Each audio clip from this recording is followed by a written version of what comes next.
করে শহর শিলিগুড়িতে শুরু হয়েছে রাজনৈতিক তরজা।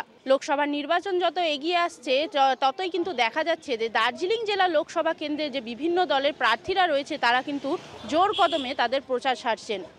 তবে এই প্রচারের মাঝেই কিন্তু দেখা গেল শহর শিলিগুড়ির যে 16 নম্বর ওয়ার্ড রয়েছে সেই 16 নম্বর ওয়ার্ডের একটি পোস্টার, যে পোস্টারে নরেন্দ্র মোদী ও ভগবান রামের ছবি রয়েছে কার্টুন আকৃতিতে, এবং সেই পোস্টারের একেবারে নিচেই কিন্তু লেখা রয়েছে 16 নম্বর ওয়ার্ড তৃণমূল কংগ্রেস।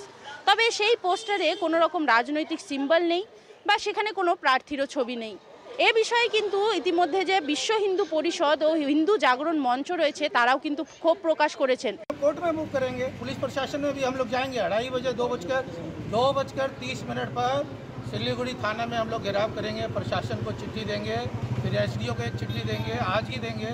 उसके बाद सिलीगुड़ी कमिश्नरेट को भी चिट्ठी देंगे, क्योंकि कानून की रक्षा करना जो कमिश्नरेट है, जो सिलीगुड़ी थाने है, पुलिस प्रशासन है, उनकी जिम्मेदारी है।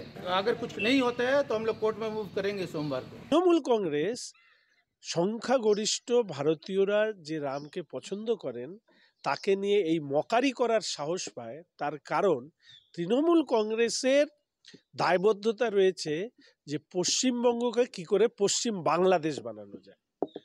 একদিকে অনুপ্রবেশ, বাংলাদেশের ভোটারদেরকে ভারতীয় নাগরিক করবার আহ্বান।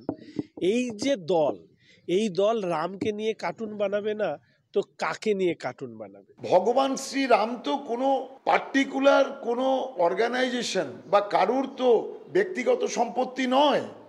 তাই তারা কেন ভগবান শ্রীরামের ছবি শুধুমাত্র তারাই ব্যবহার করবেন, অন্য কেউ ভগবান শ্রীরামকে সামনে আনতে পারবে না, এরকম তো কোনো বাধ্যবাধকতা নেই। আমার শহর শিলিগুড়ি থেকে রিনা কুমার, কলকাতা টিভি।